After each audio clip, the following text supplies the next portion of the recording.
నమస్కారం. కిభౌకు స్వాగతం. పక్షవాతం చెట్టంత మనిషిని క్షణాల్లో కుప్పకూల్చే ఒక పెను ఉత్పాతం. దీని బారిన పడ్డాక మన శరీరంలో సగభాగం చచ్చిపడిపోతుంది. కాలు చెయ్యి ఆడదు, నోటి మాట రాదు. మొత్తంగా ఆ మనిషి అనుభవించే దురావస్థకు అంతుండదు. సమాజంలో అధిక సంఖ్యలో ప్రజలను వైకల్యం బారిన పడేస్తున్న అతిపెద్ద సమస్య పక్షవాతమే అంటారు డాక్టర్లు. పక్షవాతం బారిన పడ్డాక కదలికలు కట్టుబడిపోవటం, మంచానికే పరిమితం కావడంతో చాలామంది తీవ్రమైన మానసిక వ్యాకులతకు లోనవుతుంటారు. ఈ నేపథ్యంలో అసలు పక్షవాతం ఎందుకు వస్తుందో, ఆధునిక వైద్యంలో పక్షవాతానికి ఎలాంటి చికిత్సలు అందుబాటులో ఉన్నాయో, పక్షవాతాన్ని నివారించుకునేందుకు ఏం చేయాలో ఇప్పుడు తెలుసుకుందాం.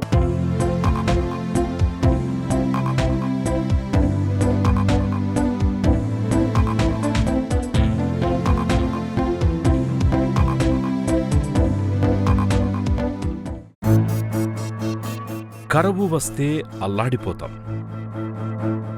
వరదలొచ్చినా విలవిలలాడతాం. మన మెదడు కూడా అంతే.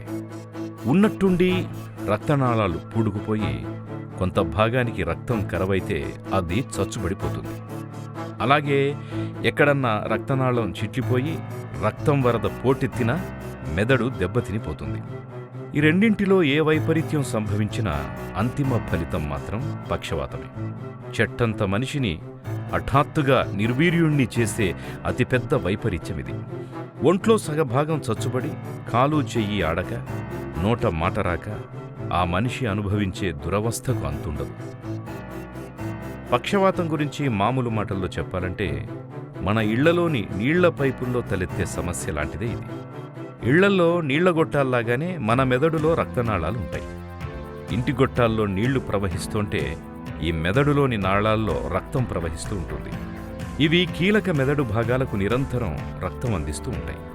ఈ రక్తనాళాలు ఎక్కడన్నా పూడుకుపోయినా లేక ఇవి ఎక్కడన్నా పగిలిపోయినా మెదడులో హఠాత్తుగా తలెత్తే అతిపెద్ద ఉపద్రవమే పక్షవాతం. స్ట్రోక్ అంటే అండి సడన్గా బ్రెయిన్ డిస్ఫంక్షన్. సడన్గా బ్రెయిన్ ఎందుకు డిస్ఫంక్షన్ వస్తుంది? బ్రెయిన్లో కాసేపు బ్లడ్ సప్లై కొంత ఏరియాకి తగ్గిపోవడం వల్ల ఆ ఏరియాలో ఉన్న కణాలు, బ్రెయిన్ కణాలు, న్యూరాన్స్ చనిపోతాయి. న్యూరాన్స్ చనిపోవడం వల్ల ఆ భాగం బ్రెయిన్ సరిగ్గా పనిచేయకపోతే ఆ భాగం ఏ బాడీలో ఏ పార్ట్ని ఇన్నర్వేట్ చేస్తుందో ఆ పార్ట్ సరిగ్గా పనిచేయదు. అది మాట కావచ్చు, చేయి కావచ్చు, కాలు కావచ్చు, లేదు స్పర్శ కావచ్చు, బ్యాలెన్స్ కావచ్చు. వీటిలో వేట్లో అయినా తేడా రావచ్చు. స్ట్రోక్ రావడానికి రకరకాల కారణాలు ఉంటాయి. కారణాలంటే ఇవి risk factors. Sugar, BP, smoke చేయడం, విపరీతంగా ఆల్కహాల్ తీసుకోవడం, డైట్లో చాలా హై ఫ్యాట్ ఉన్నది లేకపోతే రెడ్ మీట్ ఎక్కువ తీసుకోవడం, నాన్ వెజిటేరియన్ ఫుడ్స్ తీసుకోవడం, ఫిజికల్ యాక్టివిటీ తక్కువ ఉండడం, ఒంట్లోనే కొవ్వు శాతం ఎక్కువ ఉండడం, మార్బిడ్లీ ఒబీస్గా ఉండడం, ఇవన్నీ రిస్క్ ఫ్యాక్టర్స్ ఫర్ స్ట్రోక్. కొంతమందికి మూతి సొట్టపోతుంది, మాట నత్తిపోతుంది, కొంతమంది అర్థం చేసుకోలేరు, సడన్గా కన్ఫ్యూజన్ రావడం, లేకపోతే చెయ్యి కాలు ముద్దయిపోవడం, చెయ్యి కాలు పని చేయలేకపోవడం, ఏదైనా వాడాలి అంటే ఆ పని చేయలేకపోవడం సవ్యంగా, ఏదైనా చేత వస్తువు పట్టుకోవాలంటే గ్రిప్ సరిగా లేక వస్తువు పడిపోవడం, నడుస్తూ ఉంటే నడక తేడా రావడం, బ్యాలెన్స్ తేడా వచ్చేయడం, నడుస్తుంటే ఒకవైపు సొరిగిపోయి పడిపోవడం, ఇవన్నీ స్ట్రోక్ లక్షణాలు. సో సాధారణంగా ఈజీగా మనకి బయట మెడికల్ పర్సనల్కి కాకుండా నార్మల్ పీపుల్ కూడా గుర్తించగలిగే లక్షణాలు ఏంటి అంటే ఫేస్ ఒకవైపు సాగ్ అయిపోవడం, మూతి సొట్టపోయి ఒకవైపు వెళ్ళిపోవడం, మాట్లాడుతుంటే నత్తి రావడం, స్పీచ్ అసలు లేకపోవడం, మాట సడన్గా ఆగిపోవడం, చెయ్యి కాలు వీక్నెస్ ఆర్ మొద్దుబారిపోవడం. వీటితో ఈజీగా ఇది స్ట్రోక్ అని చెప్పొచ్చు. పక్షవాతం, స్ట్రోక్, బ్రెయిన్ అటాక్, మెదడులో ఇది సృష్టించే సునామీ మామూలుగా ఉండదు. మన శరీరం మొత్తాన్ని నడిపించే మెదడులో కల్లోలం రేపుతుంది ఈ ఉపద్రవం. దీంతో శరీరంలో సగభాగం చచ్చుబడిపోవచ్చు. మెదడులో ఏ భాగం దెబ్బతింటే ఆయా ప్రాంతం నియంత్రణలో ఉండే అవయవాలు పట్టు తప్పిపోతాయి. ఉదాహరణకు మెదడులో చేతిని నియంత్రించే భాగం దెబ్బతింటే చెయ్యి పడిపోవచ్చు. చూపుకు సంబంధించిన భాగం దెబ్బతింటే చూపు, జ్ఞాపక శక్తికి సంబంధించిన భాగం దెబ్బతింటే జ్ఞాపక శక్తి కోల్పోవచ్చు. గుండెపోటు, క్యాన్సర్ల తర్వాత ప్రాణాలను కబళిస్తున్న మూడో అతిపెద్ద సమస్య పక్షవాతమే. సమాజంలో అధిక సంఖ్యలో ప్రజలను దివ్యాంగులుగా మారుస్తున్న అతిపెద్ద సమస్య ఇది. పక్షవాతానికి హై బీపీ, షుగర్ జబ్బులు మొదలుకొని వయస్సు పైబడడం వరకు చాలా కారణాలే కనిపిస్తాయని చెబుతారు డాక్టర్లు. స్ట్రోక్ వచ్చిన వెంటనే ఫస్ట్ ఫ్యూ అవర్స్లో తొలి గంటల్లో మేము ఏమైనా చేయగలిగితే అప్పుడే చేయగలుగుతామండి.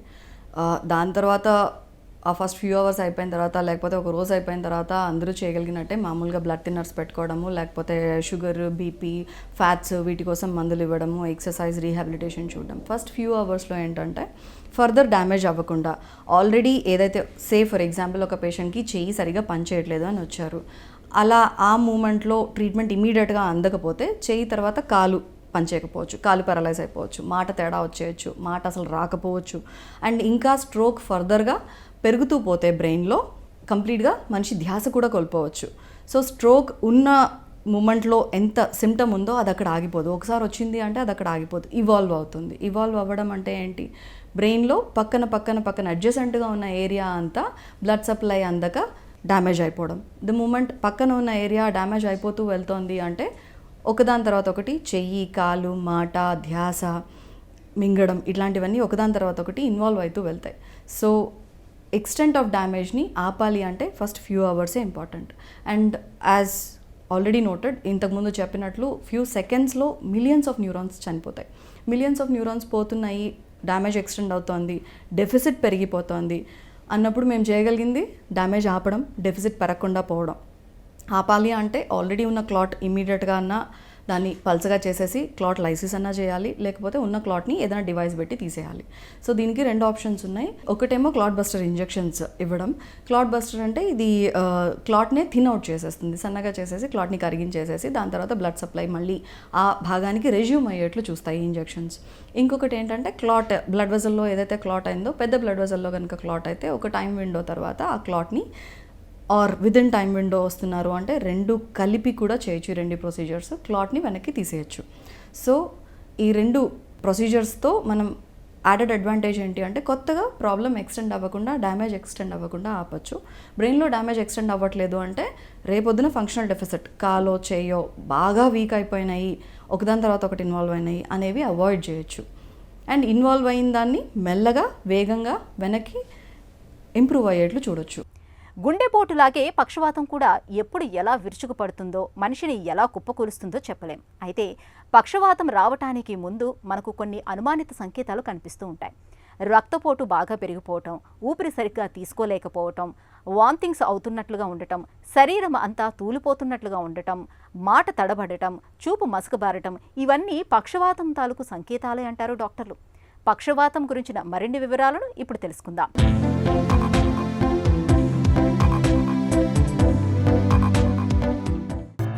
పక్షవాతం అనేది ఉన్నట్టుండి ఊడిపడే సమస్యేం కాదు. పక్షవాతం రావడానికి ముందు దాని తాలూకు అనుమానిత సంకేతాలు మన శరీరంలో చాలానే కనిపిస్తాయి.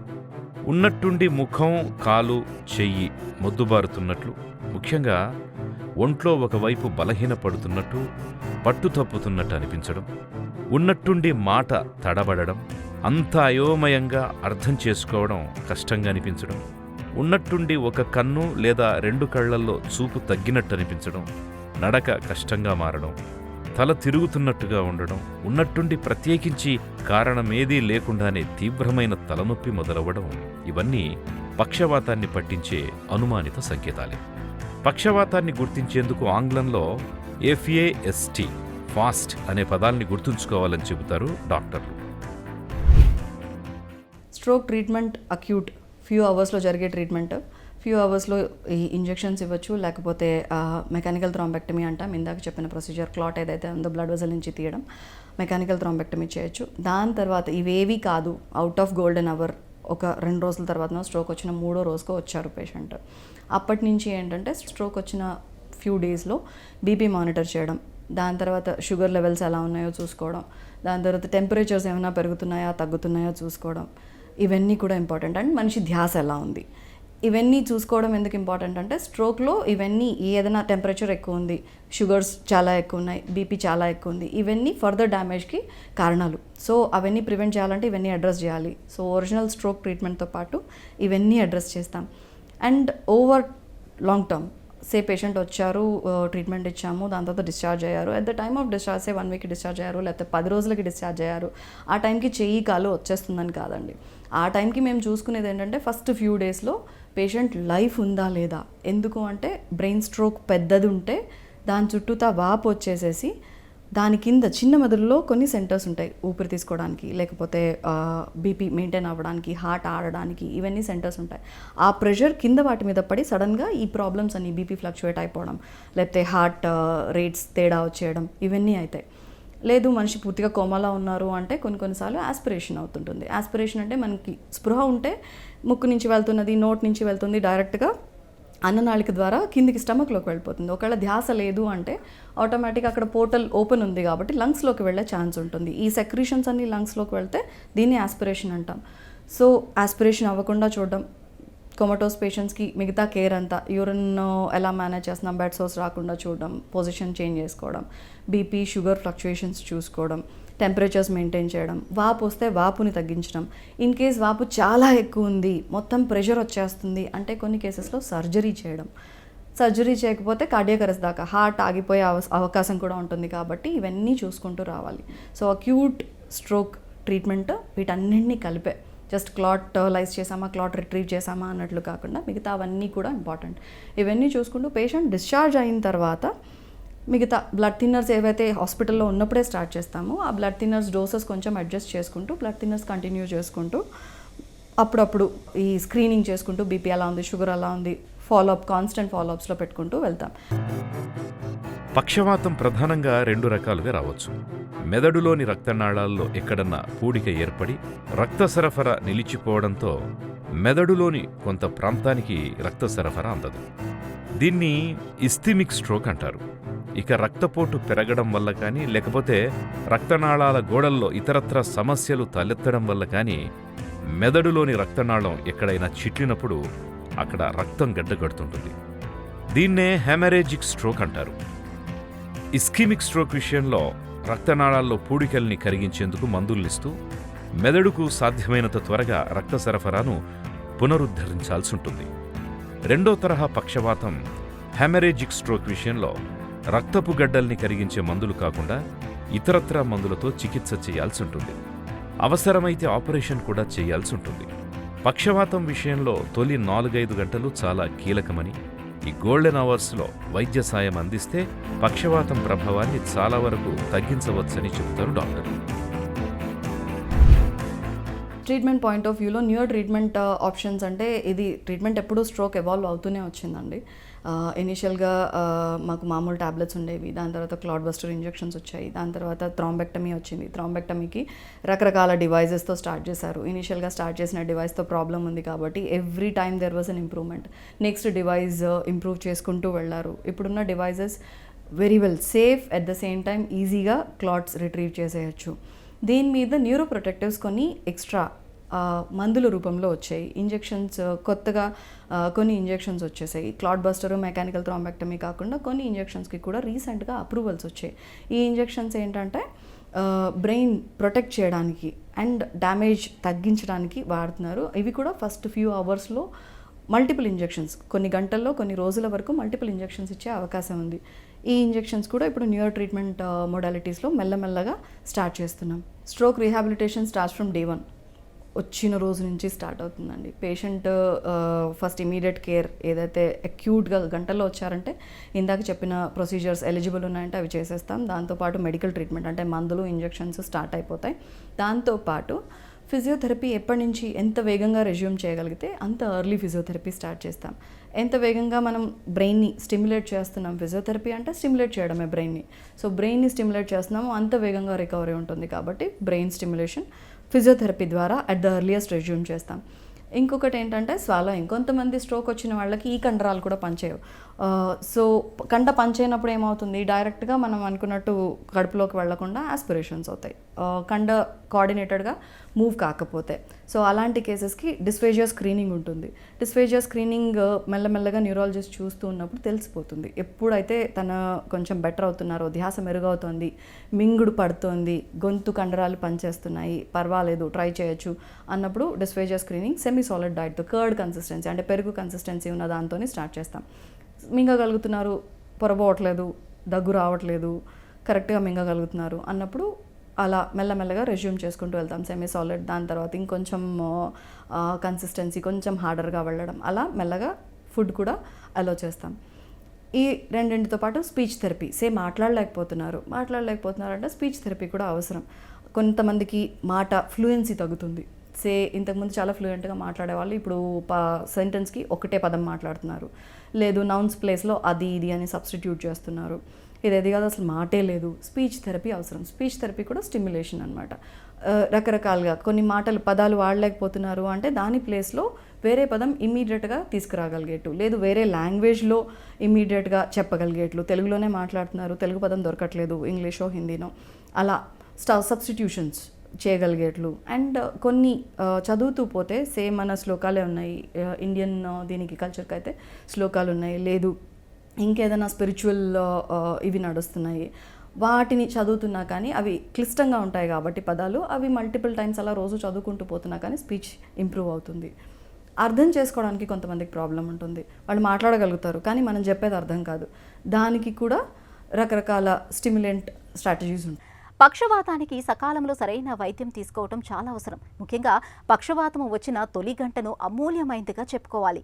ఈ గోల్డెన్ అవర్లో ఆసుపత్రికి చేరుకొని వైద్యం పొందగలిగితే పక్షవాతం తాలూకు దుష్ఫలితాల్ని పూర్తిగా నివారించుకోవచ్చు. అయితే పక్షవాతానికి చికిత్సతో పాటు రీహాబిలిటేషన్ కూడా ముఖ్యమే.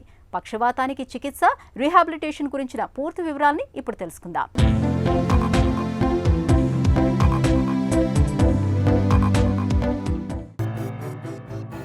పక్షవాతం లక్షణాలు కనపడగానే ప్రతి నిమిషం ప్రధానమే. ఎంత త్వరగా ఆసుపత్రికి వెళితే ఫలితం అంత బాగుంటుంది. ఆసుపత్రికి వెళ్లగానే వెంటనే మెదడు సిటీ స్కాన్ తీసి చూస్తారు. రక్తనాళాల్లో పూడిక వల్లే రక్త సరఫరా నిలిచిపోయి పక్షవాతం వచ్చినట్టు తేలితే ఆ పూడిక కరిగిపోయేందుకు వెంటనే tissue plasminogen activator TPA injection మొదలు పెట్టేస్తారు. దీన్ని 3 గంటల్లోపు ఇవ్వాల్సి ఉంటుంది. పక్షవాతం లక్షణాలు కనపడ్డ 3 గంటల్లోపు టీపీఏ చికిత్స మొదలు పెట్టేస్తే పేషెంట్ త్వరగా కోలుకునే అవకాశం ఉంది. పేషెంట్ని ఆలస్యంగా ఆసుపత్రికి తీసుకొచ్చినప్పుడు సిటీ యాంజియోగ్రామ్లో పూడికను చూస్తూ నేరుగా పూడికొచ్చిన చోటే మందులను వాడతారు. దీంతో పూడికలు చాలా వరకు కరిగిపోతాయి. ఒకవేళ అది విఫలమైతే ఎంఈఆర్సీఐ లేదా పెనంబ్రా వంటి సున్నిత పరికరాలతో ఆ గడ్డను బయటకు తీస్తారు. దీంతో మెదడులో మళ్లీ రక్త సరఫరా ఆరంభమవుతుంది. దీన్ని పక్షవాతం వచ్చిన 6-8 గంటల వరకు చేసే అవకాశం ఉంటుంది. పక్షవాతానికి చికిత్స తర్వాత రిహాబిలిటేషన్, ఫిజియోథెరపీ చికిత్సలు చాలా అవసరం. స్ట్రోక్ని నివారించుకోవడం అంటే అండి, మన లైఫ్ స్టైల్ మాడిఫై చేసుకుంటే చాలా వరకు తగ్గించవచ్చు. కొన్ని మాడిఫై చేయగలుగుతాం, కొన్ని మాడిఫై చేయలేం. ఏజ్ 80 ఏళ్ళు వచ్చాయి, స్ట్రోక్ వచ్చింది. ఏజ్ మనం ఎలాగో మాడిఫై చేయలేం. కొంతమందికి ఏంటంటే స్మోకింగ్ ఉంది, ఆల్కహాల్ ఉంది, ఓవర్ ఆల్కహాలిజం ఉంది, లేకపోతే షుగర్ ఉంది కంట్రోల్లో ఉండట్లేదు, బీపీ ఉంది కంట్రోల్లో ఉండట్లేదు, ఫ్యాట్స్ తేడా ఉంటున్నాయి. ఇవన్నీ అడ్రస్ చేస్తే స్ట్రోక్ రిస్క్ చాలా తగ్గుతుంది. ఆల్రెడీ ఇంతకుముందు కొన్ని సంవత్సరాల పాటు స్మోక్ చేశాము. యాజ్ పర్ లిటరేచర్ స్మోకింగ్ తర్వాత క్విట్ చేసిన తర్వాత 1 yearకి రిస్క్ తగ్గుతుంది. At the end of 5 years కంప్లీట్గా మీరు కనుక స్మోకింగ్ ఆపగలిగితే 5 yearsకి మీ రిస్క్ ఆఫ్ స్ట్రోక్ నార్మల్ పర్సన్కి ఈక్వలెంట్గా, నార్మల్ పర్సన్కి ఎంత ఛాన్స్ ఆఫ్ స్ట్రోక్ ఉందో మీకు కూడా అంతే ఛాన్స్ ఆఫ్ స్ట్రోక్ ఉంటుంది. సో క్విట్ చేయడం, ఒకవేళ ఆల్రెడీ చేస్తున్నారు అంటే ఆపేసి చూసుకోవడం. ఆల్కహాల్ రెగ్యులర్గా తీసుకుంటున్నారు అంటే ఉన్న దానిలో ఆల్కహాల్ కంటెంట్ తక్కువ ఉండేది చూసుకోవడం, క్వాంటిటీ తగ్గించడం, లేదు మధ్యలో వారంలో 3-4 days గ్యాప్ ఉండేట్లు చూసుకోవడం. ఒకటేసారి ఆపలేరు కాబట్టి ఇన్ కేస్ అసలు ఆల్కహాల్ ఎప్పుడూ తీసుకోలేదు, try not drinking at all. మళ్ళీ అసలు ఆల్కహాల్ జోలికే పోకుండా ఆపగలగడం. ఒకవేళ క్రానిక్ ఆల్కహాలిజం ఉంది అంటే మెల్లమెల్లగా తగ్గించుకుంటూ రావడం, స్పేసింగ్ చేసుకోవడం, క్వాంటిటీ తగ్గించడం, టైప్ ఆఫ్ ఆల్కహాల్ కంటెంట్ తక్కువ ఉన్నవి, స్పిరిట్స్ ఎక్కువ ఆల్కహాల్ ఉన్న వాటికంటే తక్కువ ఉన్నవి తీసుకోవడం. డైట్ మార్చుకోవచ్చు. డైట్ మన చేతిలో ఉన్న పని. ఎస్పెషలీ స్ట్రోక్ మనకి బెటర్ అసలు రాకుండా ట్రై చేయాలి అంటే ప్లాంట్ బేస్డ్ ఫుడ్స్ అయితే బెటర్ అండి. అవాయిడ్ చేయాల్సినవి అంటే హై సాల్ట్ అవాయిడ్ చేయాలి, ఫ్యాటీ కంటెంట్ అవాయిడ్ చేయాలి, రెడ్ మీట్ అవాయిడ్ చేయాలి. కొన్ని ఫిషెస్ ఉన్నాయి. ఈ ఫిషెస్, నట్స్, ఎక్కువ servings, plant products, vegetables, fruits రోజుకి 3-4 సార్లు తినొచ్చు. ఫిషెస్ అనుకోండి వారానికి 2 సార్లు తీసుకోవచ్చు. ఎస్పెషలీ సాల్మన్, సార్డైన్స్, మెకరల్ ఇలాంటివి వారానికి 2 సర్వింగ్స్ తీసుకోవడం. ఇలా డైట్ మాడిఫై చేసుకొని ఫాస్ట్ ఫుడ్స్, జంక్ ఫుడ్స్ తగ్గించుకోవడం, ఇవి తగ్గించగలిగితే స్ట్రోక్ రిస్క్ తగ్గుతుంది. అండ్ ఒబేసిటీకి ఆబ్వియస్లీ ఫిజికల్ ఎక్సర్సైజ్తో 2 అడ్వాంటేజెస్. ఎలాగూ ఒబేసిటీ ఇట్లాంటివి ఏమైనా ఉంటే వెయిట్ తగ్గుతుంది, పొట్ట దగ్గర ఫ్యాట్ డిపాజిట్స్ తగ్గుతాయి, అండ్ హార్ట్కి సంబంధించి ఇష్యూస్ తగ్గుతాయి. ఎట్ ద సేమ్ టైం మీరు ఎక్సర్సైజ్ చేసిన ప్రతిసారి బ్రెయిన్ బ్లడ్ పర్ఫ్యూజన్ అంటే బ్రెయిన్కి రక్త సరఫరా కూడా పెరుగుతుంది. మజిల్స్కి మీరు ఎక్సర్సైజ్ చేసినప్పుడు మజిల్స్కి ఎలాగా రక్త సరఫరా పెరుగుతుందో బ్రెయిన్కి కూడా రక్త సరఫరా అలాగే పెరుగుతుంది. So in that case stroke chance తగ్గుతుంది. అట్ ద సేమ్ టైం 70 సంవత్సరాలు వచ్చినాయి, చిన్న క్లాట్స్ వస్తున్నాయి, అప్పుడు మతిమరుపు ఇలాంటివి కూడా రావచ్చు. దాన్ని మేము వాస్కులర్ డిమెన్షియా అంటాం. మతిమరుపు, యూరిన్ డిస్టర్బెన్సెస్, నడక తేడా రావడం, ఇవన్నీ వాస్కులర్ డిమెన్షియా ఛాన్స్ కూడా తగ్గుతుంది ఫిజికల్ ఎక్సర్సైజ్తో. నిత్య జీవితంలో కొన్ని చిన్న విషయాల్లో శ్రద్ధ తీసుకుంటే పక్షవాతాన్ని తేలిగ్గా నివారించుకోవచ్చు. హై బీపీ, షుగర్, కొలెస్ట్రాల్ వంటి వాటిని ఖచ్చితంగా అదుపులో పెట్టుకోవాలి. పొగ, మద్యం వంటి చెడు వ్యసనాలకు దూరంగా ఉండాలి. ఉప్పును మితంగా తీసుకోవాలి. నిత్యం తగినంత శారీరక శ్రమను కల్పించుకోవాలి. గుండెకు సంబంధించిన ప్రతి చిన్న సమస్య పక్షవాతానికి దారితీసే అవకాశం ఉంటుంది కాబట్టి గుండె సమస్యల విషయంలో నిర్లక్ష్యం చేయకుండా తగిన వైద్య సాయం తీసుకోవాలి. రోజు తక్కువ డోసులో యాస్పిరిన్ మాత్ర తీసుకుంటే మళ్ళీ పక్షవాతం వచ్చే అవకాశం బాగా తగ్గుతుంది. ఒంట్లో నీటి శాతం తగ్గడం, బొజ్జ పెరగడం, నిద్రలో శ్వాస ఇబ్బందులు తలెత్తడం ఇవన్నీ పక్షవాతాన్ని తెచ్చిపెట్టే ప్రేరేపకాలే. వీటిపై ఓ కన్నేసుంచాలి. పక్షవాతానికి నివారణే చికిత్స. పక్షవాతం వచ్చినా సరే తొలి 4-5 గంటల్లో తగిన వైద్యం పొందగలిగితే చాలు పక్షవాతం దుష్ప్రభావాల్ని చాలా వరకు నివారించుకోవచ్చు. కాళ్ళు చేతుల్ని చచ్చుబడేలా చేసి నోటి మాటను కట్టిపడేసే అతిపెద్ద వైపరీత్యమైనటువంటి పక్షవాతానికి అవగాహనే అసలైన మందు. పక్షవాతాన్ని తెచ్చిపెట్టే హై బీపీ, షుగర్ వంటి వాటిని చక్కగా అదుపులో ఉంచుకోవాలి. తరచూ ముందస్తు పరీక్షలను చేయించుకుంటూ ఉండాలి. పక్షవాతం సంభవించిన గంటలోపే ఆసుపత్రికి చేరుకుని తగిన వైద్య సాయం పొందాలి. అప్పుడే మనం పక్షవాతాన్ని జయించగలం.